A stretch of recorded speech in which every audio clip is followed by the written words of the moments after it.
చిత్తూరు జిల్లా కలెక్టరేట్ వద్ద ఓ వ్యక్తి పెట్రోల్ పోసుకుని హల్చల్ చేశాడు. భూ వివాదం విషయంలో న్యాయం చేయాలంటూ కలెక్టర్ కార్యాలయం ప్రజా సమస్యల పరిష్కార వేదిక వద్ద ఈ ఘటన జరిగింది.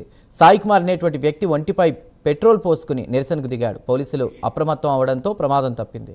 వెదురుకుప్పం మండలం పచ్చికాపులం గ్రామంలోని సర్వే నెంబర్ 264లోని తన భూమిని బాలశేఖర్ రెడ్డి, నరసింహారెడ్డి, దశరథ్ రెడ్డి, నాగరాజు సహా మరికొందరు వ్యక్తులు లాక్కుంటున్నారని బాధితుడు ఆరోపిస్తున్నాడు. వారి నుంచి తమకు ప్రాణహాని ఉందని, ఎన్నిసార్లు ఫిర్యాదు చేసినా అధికారులు పట్టించుకోవడం లేదని బాధితుడు ఆందోళనకు దిగాడు. ఇప్పటికైనా స్పందించి న్యాయం చేయాలని డిమాండ్ చేస్తున్నాడు. ఇంకొక రోజు ఆలోచించాను దాని గురించి. పక్కన రాశారు మేడం, ఎస్ఓ కాల్ చేసి ఎస్ఐ సార్ మేము రేపు చెప్పాం కదా, రేపు వస్తాం, మేము బందోబస్తులు ఉన్నా, ఎవరైనా మాకు సపోర్ట్ చేసి మాట్లాడినా, ఎవరైనా వచ్చినా వాళ్ళ ఇళ్ల పైకి దౌర్జన్యం వెళ్ళేది, కొట్టేది, వాళ్ళ ఇళ్ళలో దూరు కొట్టేది, తాగేసి ఇదే పరిస్థితి మేడం. ఆ ఊళ్ళో లేక ఇన్ని రోజులు భరించలేక ఇప్పుడు 3 మండలం పచ్చికాపులం గ్రామం సార్.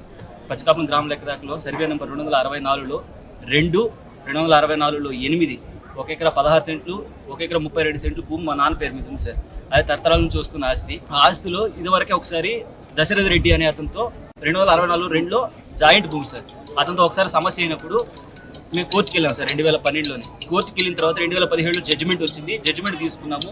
జడ్జిమెంట్ మీద injection, permanent injection, order copy అన్నీ ఉన్నాయి సార్.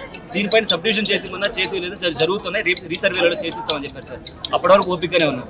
నేను జల్లికట్టు నెపంతో ఊర్లో గ్రామంలో ఉన్న తెట్టి సార్, రాళ్ల తెట్టి మొత్తము దాదాపుగా ఒక 200 అడుగులు పొడవుతో మొత్తం తెట్టి ఉంటే ఆ తెట్టిని మొత్తం పొలంలో 10-15 అడుగులు లోపలికి తోసేశారు సార్. మొత్తము ఆ భూమికి అసలు సర్వే ఎఫ్ఎంబి ప్రకారం సర్వే రోడ్ అంతా ఉత్తరం వైపు ఉంటే దక్షిణ వైపు మా భూమిలో కావాలనే చూశారు సార్. వాళ్ళకి అది వద్దు, మీరు చెయ్యొద్దండి, సర్వే ప్రకారం తీసుకోండి, మీకు ఏ పక్క ఉంటే ఆ పక్క తీసుకోండి, దాని తర్వాత సరిపోకపోతే కావాలంటే కూడా మేము సహకరిస్తాము, ఎక్కడెక్కడైతే సరిపోదు అలాంటి చోట్లలో కావాలంటే అని కూడా చెప్పాము సార్. చెప్పినప్పటికీ మీరేది చెప్పేది, మా ఇష్టం వచ్చినట్టు చేస్తాము, మాకు నచ్చిందే మేము చేసుకుంటాం, మీరు ఒక్కరే ఉండేది, గ్రామంలో ఉండేది మేము 10 మంది, మా 10 మంది మేము ఎట్లయినా ఇస్తే మేము అట్లే చేసుకుంటాం, మీరు ఏం చేసుకుంటారో చేసుకుని మీకు ఎవరైనా సపోర్ట్ చేస్తే వాళ్ళని కొట్టడానికి వెళ్ళేది సార్.